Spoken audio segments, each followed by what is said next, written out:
निरंतर हमारा भगवत चिंतन नाम चलता रहे, इसके लिए श्री नारायण स्वामी जी, जिसे अजपा जाप कहते हैं, बड़ी महिमा है।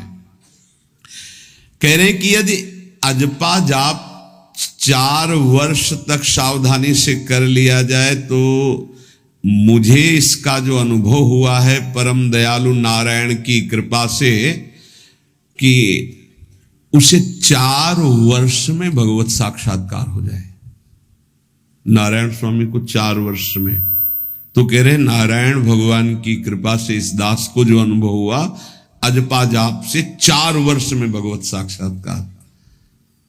पर अजपा जाप एक अलग है, जो निरंतर चलता रहता है, चलाना नहीं पड़ता है। इतनी व्याकुलता इन महापुरुष के अंदर थी और इतने असंग थे, एक रस्सी केवल कमर में और टाट की पट्टी की लंगोटी, बस पूरा टाट ऐसे गमछे की तरह नहीं, केवल टाट की लंगोटी, एक रस्सी, बस पूरे जीवन में गर्मी सर्दी बरसात। और व्याकुलता इतनी थी कि प्राण त्यागने के लिए तैयार थे कि मुझे कोई सद्गुरु मिले। जब देखा कि उनके अनुकूल भाव नहीं बैठ रहा है तो हिमालय में पहाड़ी पे चढ़ के गिरने ही वाले थे अपने शरीर को नष्ट करने। कितनी बड़ी मुमुक्षुता। उसी समय पीछे से किसी ने पकड़ा और कहा, मंत्र ही तो चाहते हो ना, नारायण नारायण नारायण, यही जपो, असंग रहो, असंग रहो, नारायण नारायण जपो। वो औरों की असंगता की बात जाने दो, शरीर से भी असंग हो गए। वो कह रहे कि 4 वर्ष में अजपा जाप से मेरे स्वामी नारायण की कृपा से इस गुलाम को भगवत साक्षात्कार हुआ। पहला जो दर्शन हुआ, इससे पता चलता है फिर आगे दर्शन होते रहे। पीछे छम छम की आवाज आई। अचानक वो इतना आकर्षण था कि मैं मुड़ा, देखा वो विमान की छोटी छोटी घंटियां बज रही थी। 4 पार्षद जो भगवान नारायण के आसपास थे और बीच में भगवान नारायण विराजमान थे। विमान नीचे उतरा, जो ही हमने देखा साष्टांग दंडवत किया, निहाल हो गए। मेरे स्वामी नारायण, जो नाम जप करोगे भगवान वही रूप का अनुभव कराएंगे। उन्होंने कहा, अब तुम्हारा जीवन कर्तव्य पूर्ण हो गया, अब तुम्हारे लिए कोई कर्तव्य नहीं। बद्रिकाश्रम चले जाओ और वहां बस मेरा भजन करते रहो, तुम्हारा काम पूरा हो चुका है। इस साधन से मैं कृतकृत्य हो गया, अजपा जाप से। ये अजपा जाप सब कोई कर सकता है, पर इसमें ये नियम है, वाणी से सत्य बोलना। अजपा जाप उसी का चलेगा, सत्य बोलने वाले का।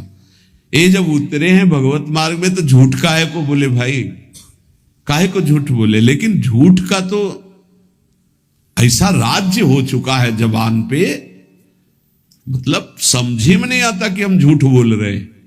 और झूठ में कलयुग का वास है, असत्य, इसमें कलयुग का वास है। इसीलिए प्रायः सबकी वाणी से झूठ निकलता है। झूठे ही लेना, झूठे ही देना, झूठे ही भोजन, झूठ चबेना। तो कम से कम और भूले तो भूलो तुम जिन भूलो मालाधारी। अय भगवत पार्षद, तुम क्यों भूल रहे हो कि तुम सत्य स्वरूप भगवान की आराधना करते हो। प्रेम पूर्वक जप करना, समदर्शित्व भाव लाना। अजपा जाप 24 घंटे होता है श्वास के साथ पहले। 4 वर्ष के साधन से विमान में आए हुए भगवान नारायण का दर्शन। भाई जी महाराज का तो ऐसे दर्शन, निज पार्षद जन, निज जन थे, उनके बीच में भाई जी से पूछते जा रहे हैं, पूज्य श्री जयदयाल गोयनका जी, भगवान के चरण कितनी दूर हैं? बस बोले पास हैं, स्पर्श कर रहा हो। कैसे लोगों को विश्वास होगा? कैसे? जैसे वो एक विज्ञान से पढ़े लिखे डॉक्टर, तो उनको लग रहा था कि संत ऐसा कैसे कर सकते हैं कि किसी का कैंसर नष्ट कर दे। जैसे उनको लग, पूज्य राधा बाबा के प्रारब्ध को भाई जी ने अपने शरीर पर लिया। देखो, नाटक करना अलग बात है, सिद्ध संत जन करुणामय होते हैं। कल फिर बताया था, उन्होंने अपने प्रारब्ध जो भजन साधन से एकत्रित किया हुआ उनको दिया, प्रारब्ध अपने ऊपर ले लिया, अपनी टांग कटा ली उनका कैंसर। भाई जी अस्पताल में भर्ती रहे राधा बाबा के प्रारब्ध को लेकर के। इन संतों की महान उदारता और महिमा को कैसे कोई जानेगा। ये अजपा जाप में बड़ी सामर्थ्य है। इसमें क्या होता है कि जपना नहीं होता है, पर यहां तक पहुंचना कठिन है। पीछे बताया गया था कि इतने समय तक अगर आप वैखरी से भजन करें, परसों ही शायद चर्चा हुई थी, फिर आपके कंठ से चलने लगेगा, फिर आपके हृदय से चलने लगेगा, फिर नाभि से चलने लगेगा। ये श्वास पर अभ्यास किया जाता है। ऐसा जैसे आवाज ना निकले पर आप गुनगुनाओ, नाक की वायु को अंदर से काटते हुए नाम के द्वारा, बस आवाज नहीं निकल रही, वो क्या चल रहा है श्वास में। हमने नारायण शब्द का अभ्यास किया। नारायण स्वामी जी कह रहे, जो हमें गुरु जी ने दिया नारायण नारायण, 24 घंटे इसका अभ्यास करते करते रोम रोम आनंद से भर गया और नारायण शब्द स्वाभाविक चलने लगा। अजपा जाप बहुत जल्दी भगवत साक्षात्कार कराता है, करता नहीं रहता जाप का, और जाप होता है।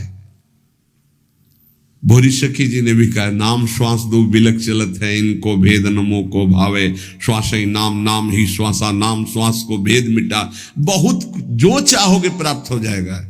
ये रुपया पैसा संसार की भोग सामग्री, ये तुम्हें कोई देगा भी तो तुम्हारी इच्छा नहीं होगी, आसक्ति नहीं होगी इनकी तरफ। ब्रह्मादि के भोग सब विषम लागत ताई, नारायण ब्रज चंद की लगन लगी है जाई। अजपा जाप को निरंतर चलाने के लिए एकांत में भगवान की कुछ स्तोत्र और प्रार्थना है, उनको गाइए और रोइए, प्रभु से प्रार्थना कीजिए। क्या मुझे अजपा जाप दे दीजिए, निरंतर भजन दे दीजिए, वो दे देंगे। हमने संतों से सुना है कि भगवान भजन मांगने की बात को बड़ी जल्दी पूरी करते हैं, कि मुझे अखंड भजन दे दीजिए, हृदय से जब चाहोगे तब। वो अंतर्यामी है, वो आपके अंदर बैठे देख रहे हैं। भगवान मुझे भजन दे दिए, आपके चल रहा विविध भोगों की, तो पहले उन भोगों को नष्ट करेंगे या पूर्ण कराएंगे, तब आखिरी बातें आएगी। जब विभीषण जी श्री भगवान के सन्मुख गए तो भगवान ने सबसे पहली बात पूर्ण की, जो लंका में चलते समय भाव आया था कि भगवान के चरणों का आश्रय लेकर उनके बाहुबल से इस रावण का विनाश करके जिस सिंहासन पर बैठकर इसने लात मारी, यहीं बैठूंगा आके। पहला काम किया, समुद्र का जल मंगाकर लंकाधिपति पद पर अभिषिक्त कर दिया। लंकेश कह के उन्होंने कहा कि प्रभु उर्कछु प्रथम वासना रही, प्रभु पद प्रीति सरित सो वही। प्रभु आपके चरणों के दर्शन से कोई कामना नहीं। तो भगवान कहते नहीं, पहले कामना की थी उसकी पूर्ति ले। हम भगवान से भजन मांगेंगे, साथ में नाना प्रकार की वासनाएं हैं, तो इसीलिए जब बहुकाल करी सत्संगा, सत्संग सुनते सुनते ये दिमाग में बैठ जाता है कि भोग वासनाएं कामनाएं ये हमें फंसाने वाली है, हमें नहीं चाहिए। जब आपके अंदर से उदासीनता आएगी तब भजन की मांग पूरी हो जाएगी। कभी कभी भगवान का गुणानुवाद करके एकांत में रोया करे साधक। कभी रोना आता है अपने इंद्रिय और मन के विलास की पूर्ति ना होने पर। इतने मोटे मोटे आंसू गिरते, तब लगता है कितने कीमती आंसू कितने घटिया जगह में गिरा रहे हो। अरे इन्हीं से प्रभु को खरीद लेते हैं। अगर उनके लिए रो देते तो इतने करुणामय है वो कि आपको आभास होने लगता। भले हम अंतःकरण उस कोटि की व्याकुलता नहीं कि मेरे प्रभु हम पर कितनी कृपा कर रहे हो। अगर हृदय से उनको पुकारे तो निश्चित वो अनुभव में आ जाते हैं। छोटी छोटी बातों में लोग रो देते हैं, ऐसे रो देते हैं, मोटे मोटे आंसू चल रहे बात में ऐसे, और प्रभु की चर्चा हो जाए घंटों, कोई फर्क नहीं पड़ेगा। ये तो आश्चर्य लगता है। और भक्तों को चाहे जितना भीषण कष्ट हो, कभी आंसू नहीं निकल सकते। जब आंसू निकलेंगे तो भगवत भाव में निकलेंगे। कह रहे नारायण स्वामी कि अजपा जाप के लिए भगवान से प्रार्थना करो, कभी कभी एकांत में उनके स्तोत्र हैं, गुण हैं, उनको गा गा कर रो, उनसे प्रार्थना करो, हे दीन बंधु मुझे अपना अखंड भजन दे दो, जो चाहिए सब प्राप्त हो जाएगा। भजन से क्या नहीं प्राप्त हो सकता। एकांत में बैठकर रोने से, ऐसे प्रतिदिन जब आप नियम बना करके प्रभु से प्रार्थना करेंगे। मीराबाई जी ऐसा ही करती थी, रात्रि में गिरधर से बात करती थी, प्रार्थना करती थी। नारायण स्वामी जी कह रहे हैं उपासक ये बिल्कुल ध्यान रखे, यदि नाम सिद्ध करना है तो झूठ बोलना शपथ पूर्वक त्याग दे। झूठ नहीं बोलूंगा, सत्य बोलना इस अजपा जाप के लिए निहायत जरूरी है, निहायत जरूरी है। प्रार्थना है, काहे को मलिन करे जिह्वा। जब हम भगवत मार्ग में चल रहे तो ये याद भूल जाती है हमें कि हमें सत्य ही भाषण करना है, असत्य नहीं बोलना। ये हमें भूल जाते हैं। क्यों भूल जाते हैं? क्योंकि माया का ऐसा प्रभाव। अगर हम भजन के प्रेमी हैं, भजन बढ़ाना चाहते हैं, तो हम झूठ क्यों बोले? सारे जगत में जो भी तुम्हारे सामने आवे, दृष्टि से उसको जरूर देखकर एक बार प्रणाम करो, मेरे प्रभु इस जीव जंतु के रूप में, जड़ के रूप में, चैतन्य के रूप में। इससे तुम्हारे हृदय में पवित्रता बढ़ेगी, अजपा जाप चलने में सहायक होगा। सत्य बोलना, भगवान से एकांत में रोकर प्रार्थना करना, सबके प्रति भगवत भाव रखकर प्रणाम करना, जिससे तुम्हारा कहीं दोष दर्शन नहीं होगा। किसी के मन को दुखाने वाली कभी बात न कहे, किसी को दुर्वचन न कहे, किसी का वैर भाव अपने हृदय में स्वीकार न करे। ये साधन मैंने स्वयं किया है नारायण की कृपा से।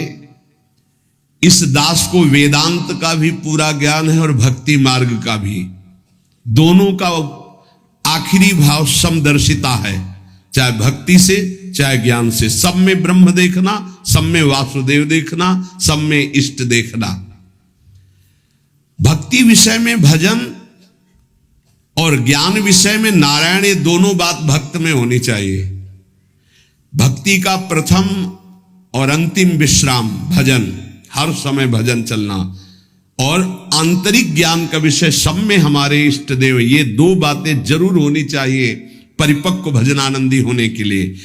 अगर भगवान की प्राप्ति करनी है तो ये दो बातें बड़ी जोर की है, भजन निरंतर और जिसके भी सानिध्य में आए उसमें भगवत भाव करना।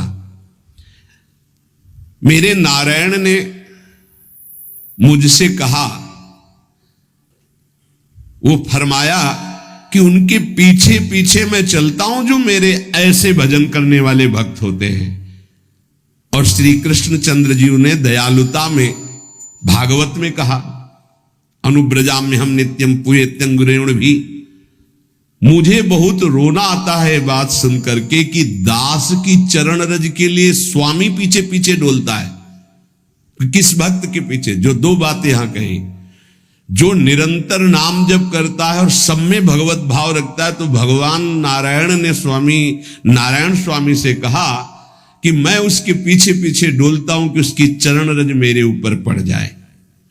और भगवान श्री कृष्णचंद्र जी ने कहा, निरपेक्षम मुनिम शांतम निर्वैरम सम दर्शनम। निरपेक्ष जो किसी की अपेक्षा नहीं रखते, किसी से कोई संबंध नहीं स्वार्थ का।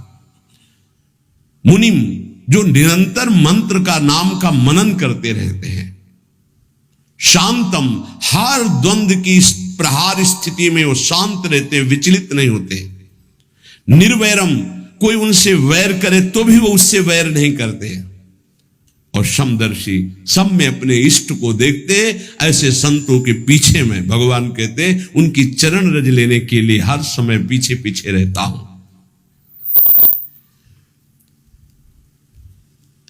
अहिंसा परमो धर्मा शास्त्रों में वर्णन किया गया है, इसलिए किसी भी जीव को कष्ट नहीं पहुंचाना है। गर्दन झुका करके रास्ते में चलना सीखो कि नीचे कोई जीव तो नहीं दब रहा हमारे पैर से। शरीर को सावधानी पूर्वक, किसी को दुख ना पहुंच जाए मेरे शरीर से। वाणी को संभाल कर, किसी के हृदय में बाग बाण ना लग जाए, वाणी का बाण ना लग जाए। बाहर का प्रहार तो सहा जाता है, लेकिन जब हृदय में शब्द चुभता है वचनों का, ये बाण खरकता रहता है। किसी भी जीव को कभी मारना नहीं, वो तुम्हें नुकसान नहीं पहुंचाएगा। गीता वाटिका में सांप निकला, फण वाला कोबरा। राधा बाबा ने कहा देखो अभी केवल हमने देखा है, अगर और लोग देखेंगे तो आपको पीड़ा पहुंचा सकते हैं, इसलिए एक लकड़ी उठाई और कहा मैं रास्ता बना रहा हूं, आप इधर से चले जाओ। ऐसे किया, सांप उधर चला। सब में भगवान है। अगर हम भगवत भाव करते हैं तो निश्चित वहां से कोई विरोध नहीं होगा।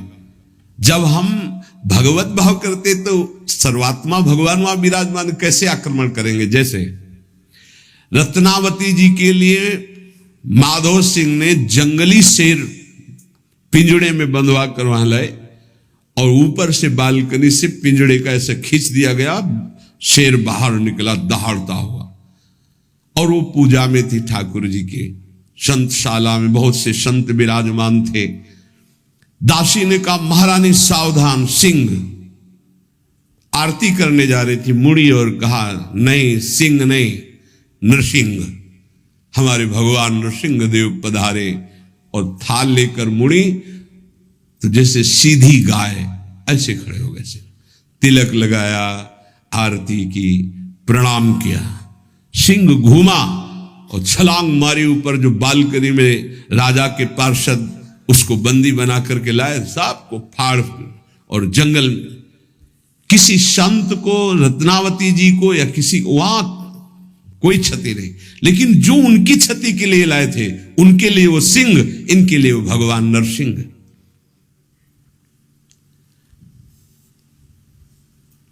यथा योग्य दूसरे की सहायता करना, ये अपने भजन को बढ़ाने के लिए अत्यंत आवश्यक है। नारायण स्वामी जी कहते हैं साधु क्या सहायता करेगा। मान लो जो अकिंचन है वो क्या सहायता करेगा। तो विद्या दान सबसे बड़ा दान है। तुमने जो शास्त्रों में स्वाध्याय किया है, जो अनुभव किया है, वो दूसरों को दो। जो अधिकारी है, जो दैन्य है, जो सुनना चाहता है, उसे जरूर सुनाना चाहिए। जो विद्या का दान करता है,